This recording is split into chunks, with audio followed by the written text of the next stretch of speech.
Getting to yes, it's the name of the game in business, right? But what if the way we've all been taught to do it is, well, just plain wrong? Today, we're going to flip the script on that final step. It's not about closing a deal, it's about opening a relationship. Let's dive in and see how that works. Okay, so if you're in sales, I'm betting this sounds familiar. It feels like sales cycles are just stretching on forever, right? Decision makers are practically ghosts, and close rates, yeah, they're taking a nosedive. It's a huge pain point for so many of us. But here's a thought. What if the problem isn't just a tough market? What if it's the way we're actually thinking about the sale? All right, so here's our game plan. First, we'll tackle what's called the closing conundrum. Then we get to the big idea: confirm, don't close. After that, we're diving into some super practical toolkits: the art of asking, assuming the sale, and creating urgency and choice. And finally, we'll wrap it all up by going beyond the technique. So let's talk about this closing conundrum. The real issue with the old school way of doing things is where we put our focus. For ages, it's been this simple transactional thing. You give me money, I give you this product. But that misses the entire point. It totally ignores why the buyer is even talking to you and what they actually get out of it. It makes the whole thing feel kind of pushy and, well, unnatural. And this is where things get really interesting. This is the big idea for today. The most powerful change you can make isn't about learning some slick new closing line. Nope, it's about a shift in your words and really your whole mindset. It's time to stop trying to close sales and start confirming agreements. I know it sounds like a small change, but trust me, the difference is massive. Just think about the words themselves for a second. Look at what close actually means: to obstruct, to shut out, to block. It sounds confrontational, right? Almost like you're in a fight. Now compare that to confirm, to verify, to strengthen, to make binding. See the difference? That's collaborative. It's positive. It feels like you're building something with them, not just trying to end the conversation. This really boils it down, doesn't it? Which would you rather do? Strengthen the certainty of your relationship or block access, not just for your prospect, but for your own mind too? I mean, when you put it like that, the answer is pretty obvious. But it's so easy to fall back into those old aggressive habits. In the foundation for this whole confirmation mindset, it all comes down to something called positive expectancy. Basically, we get what we expect. It's that quiet confidence, that belief that you're going to get this done. When you genuinely expect to confirm the agreement because you know you're offering real value, your entire vibe changes. You're less fearful, they're less doubtful, and everything just flows. Okay, so that's the mindset, but how do we actually do it? Let's get practical. Our first toolkit is all about the art of asking. And listen, these aren't those old-school high-pressure tricks. These are smart, subtle questions that help you figure out exactly where your customer is at.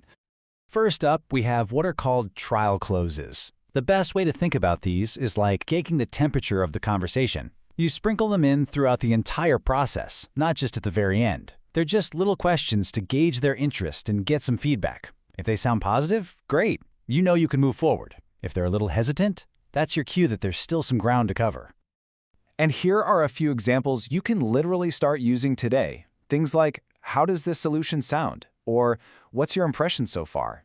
Notice how they're not asking for a yes or no? They're open-ended. They invite a real conversation instead of demanding a decision. It's all about finding out where their head is at. Okay, next up is a tool I absolutely love: the Gauge Close. This one's a little more direct, but it is so useful. You're basically asking the customer to put a number on their interest level. It's an amazing way to get a super clear signal and, more importantly, to dig up any objections they haven't mentioned yet. So here's how you do it. You just ask something like, hey, on a scale of 1 to 10, with 10 being let's do this now, where are you at? Let's say they come back with a 7. Okay, cool. A 7 is not bad. But the real magic, the absolute genius of this, is the follow-up question. Got it. Thanks for sharing. So what would it take to get you from a 7 to a 10? And boom, whatever they say next is your exact roadmap to getting the deal done. All right, the last tool in this asking toolkit is the conditional confirmation. It's basically a simple if-then statement. You're connecting something they need directly to the final agreement. So it sounds like, okay, so if we can get you that customization you asked for, then are we ready to move forward? See how that works? You turn their last remaining obstacle into the very last step of the process. Okay, so now you know how to ask questions and gauge their interest. What's next? Well, now we need to build some momentum.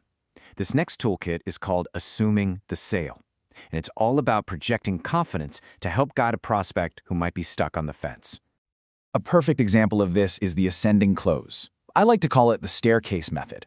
The idea is you're not going for one giant leap to a yes at the end. Instead, you're just getting a series of small yeses along the way. You're walking them up a staircase. The payment terms work for you, right?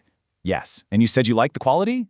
Yes. By the time you get to the top of the stairs, asking them to move forward feels like the most natural, logical next step.